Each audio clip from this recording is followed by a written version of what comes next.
in my debt. They owe me, you see. There's people all across this land that owe me, from emperors to dung sifters. The living, the dead, it makes no difference. They're in my debt, and when I need it most, I'm going to come calling. That's wealth right there. How do you make them pay you? That's genius of it right there. So many people across the land are in my debt, you never know who they might be or what they might be capable of. So I make a deal with a wealthy merchant. Then later on when I come to collect my debt, he doesn't feel like paying. I pleasantly remind him there's a lot of other folks looking to make good on their debts, and then leave him to think about who else might owe me and what they might be willing to do to pay up. That usually works. If it doesn't, I just get one of my other debtors to come and tune him up a bit. Sometimes you just need to send a message out to anyone who might be thinking about defaulting on their debt. But most folks are glad to pay up when it comes time. It's relief of sorts. You have anything for me? Now you're getting it. See, that's what I'm talking about. He wants to make a deal. Let me think for a second. Yes, come to think of it, I do have something for you. You know what this means, of course. You're going to owe me, and someday I'm going to come to collect. Do we have a deal? Yeah, let's do it. Here you go. I want to return this. I'll tell you what. If you come back later, I might have something else for you. At the right price. Yeah, okay. It gave me a piece of crap.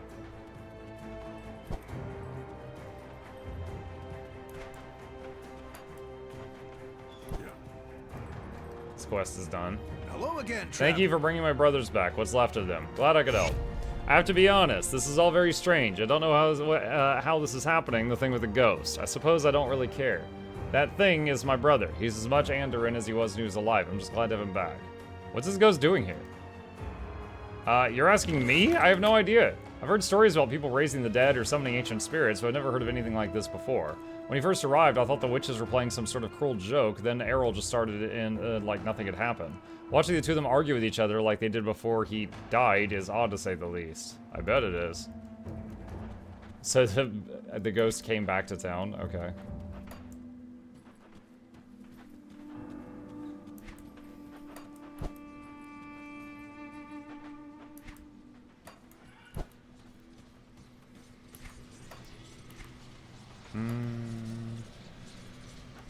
Alright, Devil's Crossing. That town is much easier to navigate. Oh, I might be able to make an upgrade at the blacksmith too. I'll keep your stash safe. It's safe with me. Promise.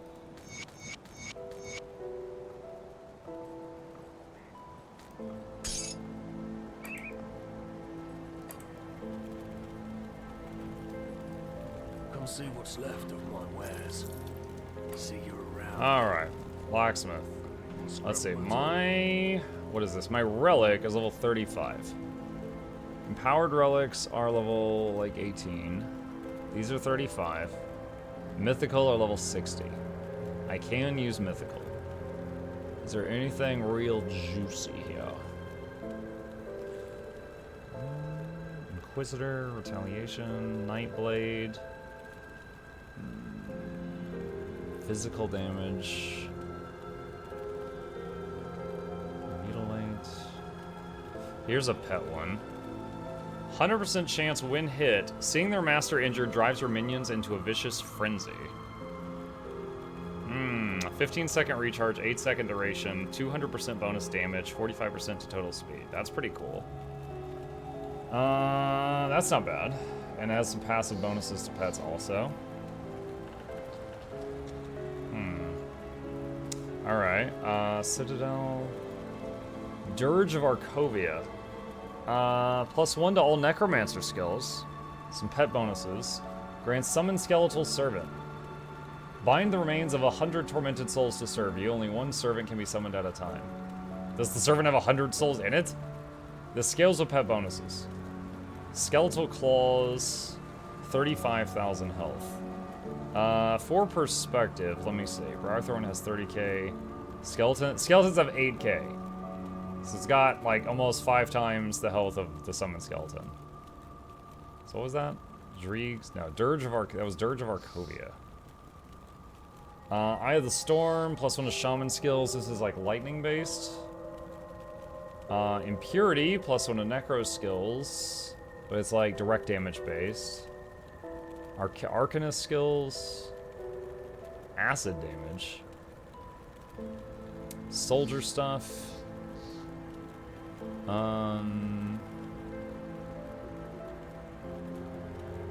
debuff thing, Necrosis. That's kind of cool.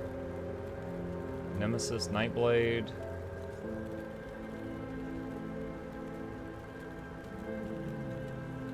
Oblivion. Plunderer's Talisman. Primal Instinct. +1 to Shaman skills and pet bonuses with Retaliation. Swarm Mind. 20% chance on attack. The rhythmic pace of your never-ending strife calls forth a swarmling to your aid. They scale with pet bonuses. 2-second recharge, 4 summon limit. 25-second life. 3k health. 3k health is very small. 50% pet basic attack damage. 494 damage, 585 fire damage.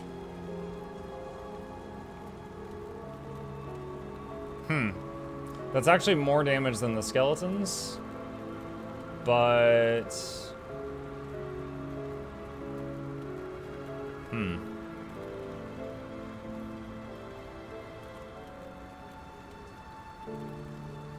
Interesting. Will you play Last Epoch again when 1.0 comes out? Absolutely. It looks like a lot of fun.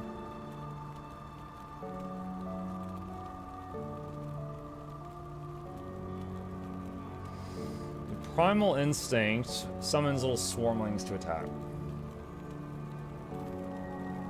Dirge of Arcovia gives the Skeletal Servant.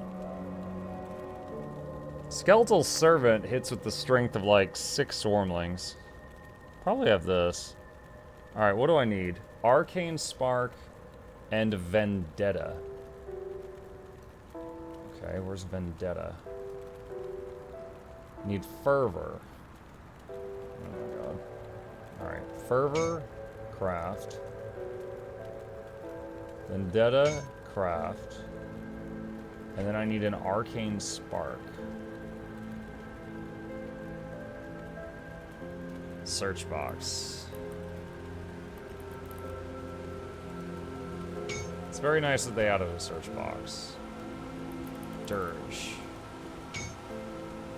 There we go. Also got a random bonus, +1 to Spectral Binding and Bone Harvest. I don't think I'm using either one of those. Quality. Hi, Muggy. Hi, Nima. Okay, so we equip that. And then we get a new button. Summon Skeletal Servant. Oh, he's a big lad. Hello. His arms have arms. Dang. Alright.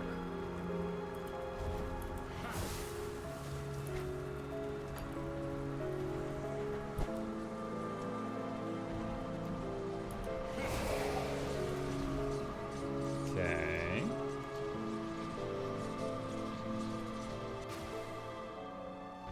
Recent updates added change much. Hey Ziff. Lot of quality of life options. Just a couple, like there's a dodge button now. Potions are infinite, they just have a cooldown. You don't have to carry or buy pots anymore. You will get less loot, but it'll be higher quality, which honestly, it feels like a buff. Like like the loot that you see drop is usually pretty good. I'm seeing a lot of blue items. Rare drops from monsters are more commonly dropped from those monsters, like monster infrequents. So overall, it's been very enjoyable revisiting the game after the QOL patch. Is Chip nearby? He's not in here, no. If I had to guess, he's probably cooking in a sunbeam somewhere. This is prime sunbeam time.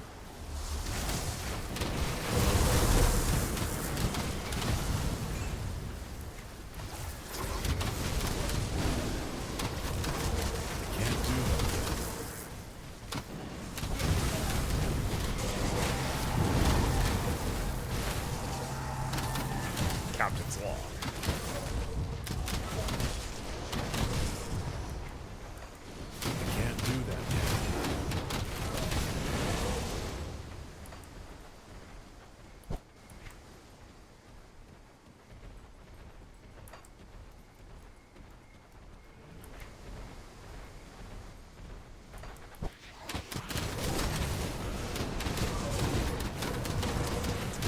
Monk Wars is Gilbert Sugrim Dawn. I'm playing it now, prepared for Celestial bosses.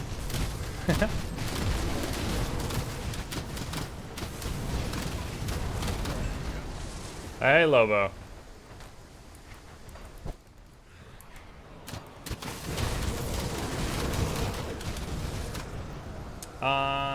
Steve says, I haven't been able to watch since you first started this run. What does your build look like right now?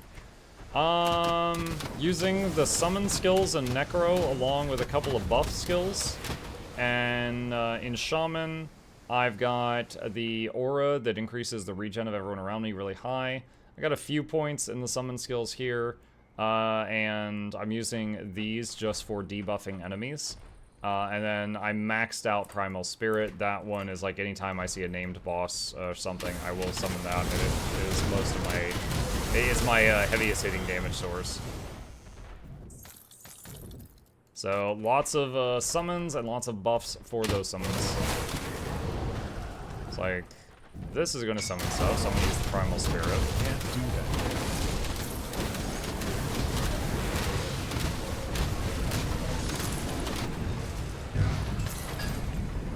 Ooh, purple thing.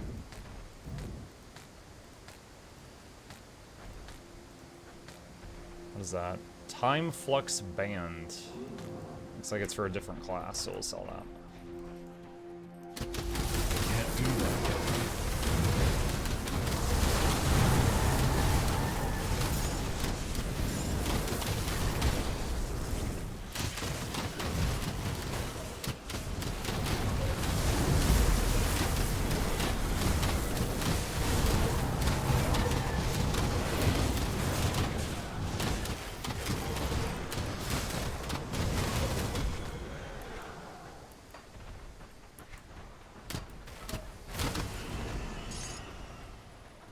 How many summons you want game? Yes. Hey, I could have just gotten the Swarm Link thing and had a bunch of little ones, but I chose the big Skelly guy instead. Sometimes we go for quality over quantity. But yes, I like being a general. Can't do that yet. That's why I raid lead. It's just like playing a pet class. You got a whole bunch of mindless people that are running around clucking, and you just try to direct them where they need to be.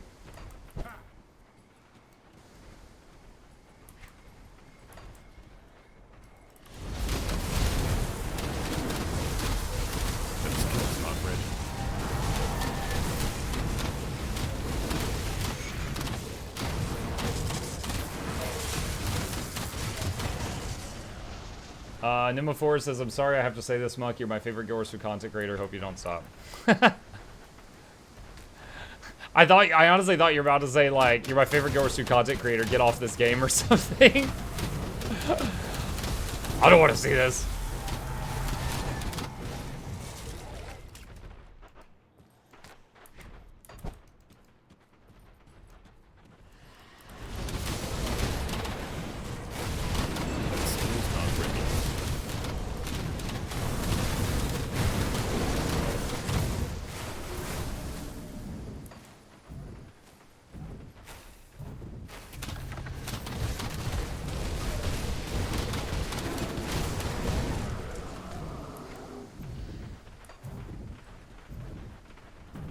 An army of chat goblins, exactly.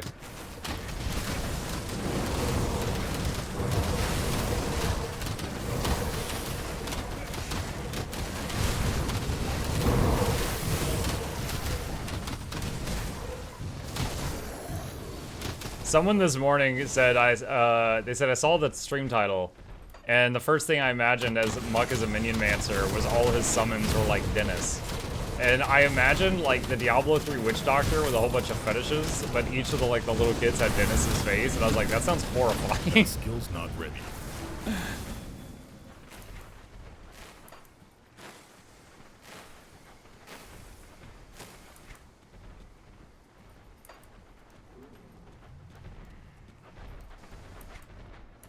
Dennis the fetish.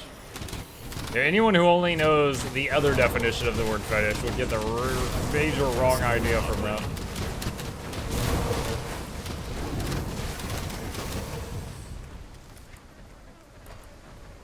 Oh, shrine. Ah!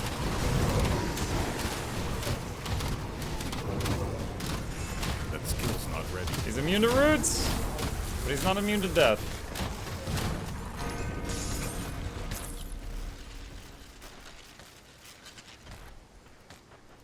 I kept trying to, like, root him so that he would stay away from me. It wasn't working very well.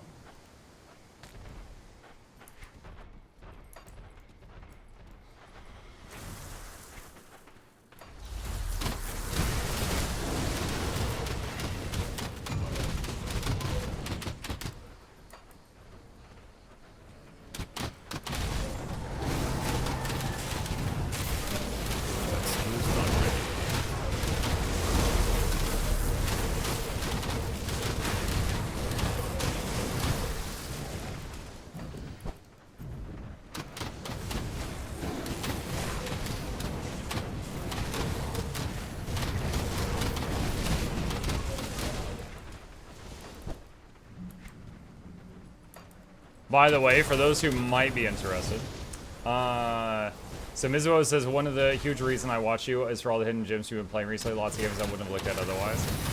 On that topic, for anyone who might enjoy my thoughts on another game, I had a video go live this morning on the main YouTube channel that was, is the new Warhammer game worth $60? It's the reason I was gluing googly eyes onto orcs the other day. Well, hopefully some of you would enjoy that. Would love to share that with you. There's a link to it if you need it. It's on the first channel.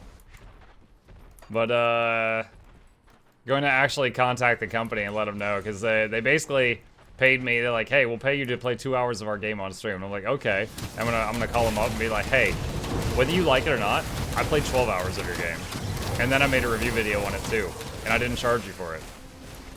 So there, what are you gonna do about it? And they're gonna be like, we're gonna love you for it. Unless it's a terrible review video. I think in that video, I was constructively critical. There was absolutely some things I liked about it, and there was absolutely some things I didn't like about it. I think every other time I do an is it worth it video, at the end of it, I usually say, yes, I think it's worth it, or no, I don't think it's worth it. That one, I said, it depends. I totally had the wrong idea about that game going into it. I was just like, look, let me lay it out. Here's what this game actually is. And if you're looking for that, like if you enjoyed Dawn of War, probably enjoy this. But if you were looking for like XYZ, you might not.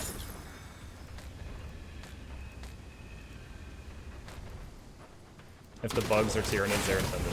Actually, the only bug I had when I played that game was my game crashed a couple times at one spot. And I updated my video card drivers, and the crashing stopped. So that might have been on my end. And I said that in the video. But the other issues I had were actual, like, design choices. Have you thought about playing Dawn of War 2? It looks fun. I'm sure I would enjoy it. It's just a matter of finding the time. What build do you recommend for a beginner to Grim Dawn? Hi, Dova. I recommend you try things out. So, for example, like, if I'm a level 1 Shaman, I have access to this column right here. I could spend a point in each of these, try them out, and if any of them I don't like, I can go to town and pay a very small fee and refund those points. And every time you unlock new skills, try all of them and refund the ones you don't like, and your build will sort of take shape. But the only thing you can't refund is the class you choose to start with, so experiment and see what you like, you know? Your Demolitionist is like a guy that likes guns and fire and grenades. Arcanist is, you know, of course, like a wizard. A Nightblade is like a guy that flashes around with daggers. Necromancer, of course, summons the spooky stuff. Depends what you want. Can you refund the points in the lower bar? Down here? I'm not sure. Does anyone else know the answer? I know you can refund points here, here, and here. I don't know about here. But I know that even if you refund all of them, you can't undo your class selection. Barakiro says, yes, you can.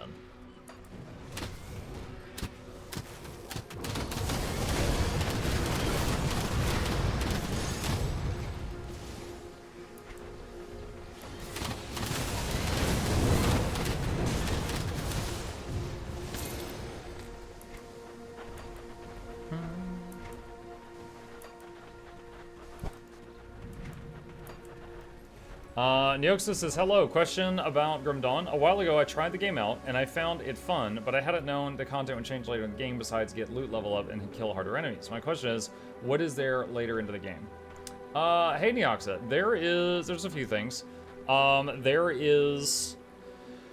There's the Crucible game mode, if you enjoy that, which is like, fight endless waves of stuff, see if you survive. There are Nemesis bosses where when you get hated enough with certain factions, like Beast, then like some of the toughest bosses in this game will actually hunt you down, and you try to survive them. There are some bosses in hidden areas on the map that you might need like a wiki to find. It's like, find this weird thing. Like you go to an area of the map and it looks like there's not a passage, but there's actually a hidden path, and you can like go off the map, and there's like entire levels and temples that are hidden. There's a lot of that stuff. There's like the skeleton keys, which are dungeons where if you die, you get ejected, so you need a key each time you do them. So, a little bit higher stakes, but really good rewards in those. Is this game better than Dabo? Dabo? I'll say this. When I played Diablo 4, I didn't hate it, but after I beat the story, I didn't really want to keep playing it. And after I played it, I was like, man, this has really got me in the mood to play some good ARPGs. And after that, I spent a lot of time on Grim Dawn and Last Epoch over the following week.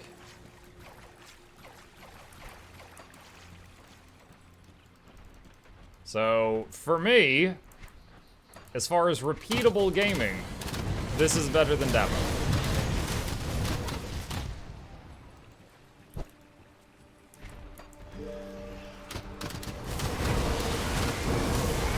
Ah!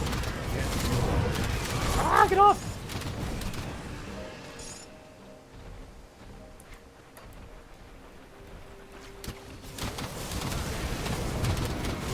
D4 isn't bad. Hey, like I said, I didn't hate it. I finished the stories. I played like 50 hours, but then I looked at the endgame systems and I was just like, I don't even really want to keep going. So for me, as someone who's played every Diablo, all of them, Diablo 4 had less customization than D3 and less ability to invest your points in a specific build than D2. Like, it was worse than both. Better graphics, awesome cinematography, mediocre gameplay. And like the talent, dude, it didn't even have a talent tree. It had a talent twig. It was talent stick.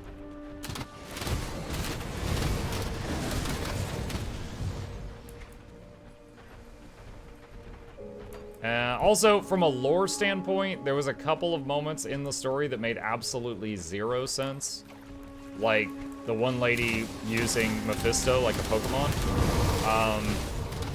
That's not how Soulstones work. I don't really understand why that happened.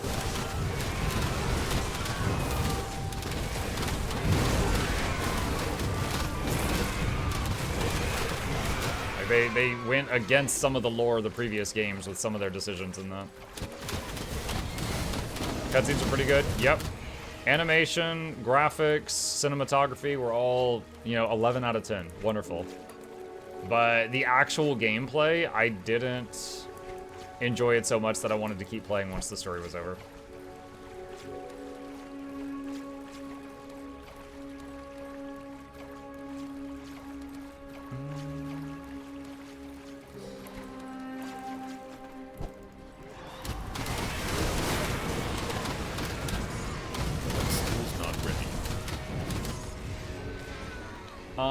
What desolate me about D4 is because they forced our MMO formula that doesn't even really have an MMO feature down my throat. I'm obligated to get all these mediocre restrictions of an MMO, while I mostly play solo and grind stuff ad nauseum. The only reason it's an MMO is that we can't mod it, we can't cheat, and so they could force MTX on us. Yeah, it's unfortunate. Like, as a company, I understand why they're doing it, because it makes tons of money, but it also, as a gamer, makes me sad. Because, like, I don't know, for those of you who didn't hear, there was a guy that worked at Blizzard, and he said he worked on, what's his name, Pirate Gaming, I think? He said that he worked on Wings of Liberty, StarCraft 2 Wings of Liberty. He did overtime on that game for 2 years. And the first cash shop mount in World of Warcraft, that Sparkle Horse. It was $15. Made more money than all of StarCraft 2 Wings of Liberty. That's why companies keep doing scummy microtransactions, is because idiots keep buying them. And it's insanely profitable. Like, one graphical horse made more money than 2 years of development on StarCraft.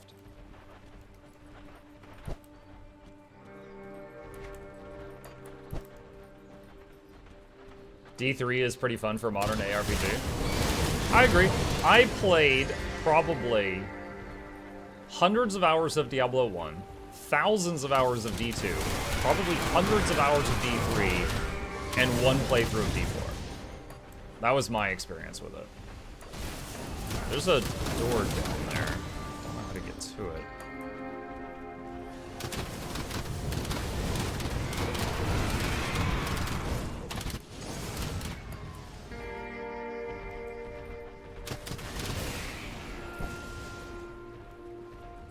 Navigating through my Epic free games.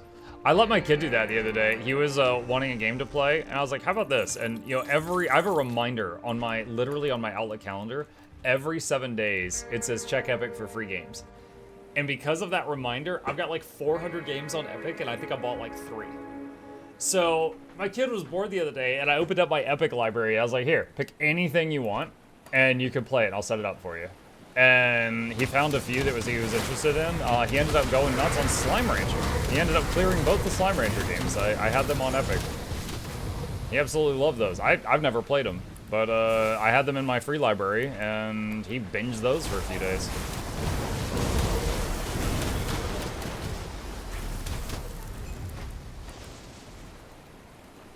Minion builds are perfect for reading chat? Exactly. It's like having interns here, helping me out.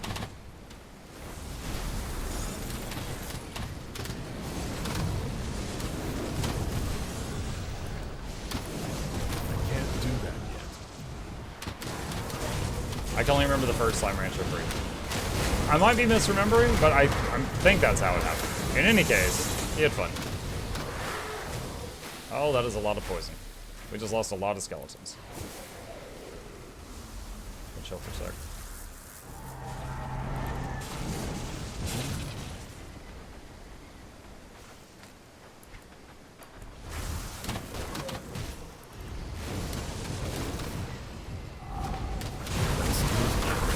On the Diablo topic though, I think the main thing with me is like the story's all well and good. The cutscenes are all well and good, but it's the I thought you were gonna play Walking Dead Destinies 3. What? But it's the repeated gameplay that keeps you playing a game, right? Like, the story can be terrible, but if you have fun with the game, you'll keep playing. But if the story's good and you're not really having fun with the actual gameplay, you might finish the story and then you're done. That was me with D4. I was really not enjoying the gameplay of it. Whereas, you know, like, you know, D1, D2, even D3, I enjoyed the gameplay so much, you know, the story was just like an extra bonus. That was kind of me with Monster Hunter World also. I could not find any weapon, because in the classes in Monster Hunter World was basically just what weapon are you wielding. And I tried all of them, but I couldn't really get into any of them. And oh my god, what's that? And so I ended up just playing through the whole story, doing like a different weapon on every level. Anymore. And once I finished the story, I was done. I mean, it was fun, like 50 hours of entertainment, but I didn't play hundreds or thousands like other people did. I'll give you a good price on what I've got left. A good price, he said the thing.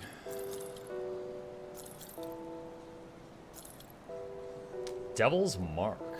Bonus to all pets. A gun with pet bonuses.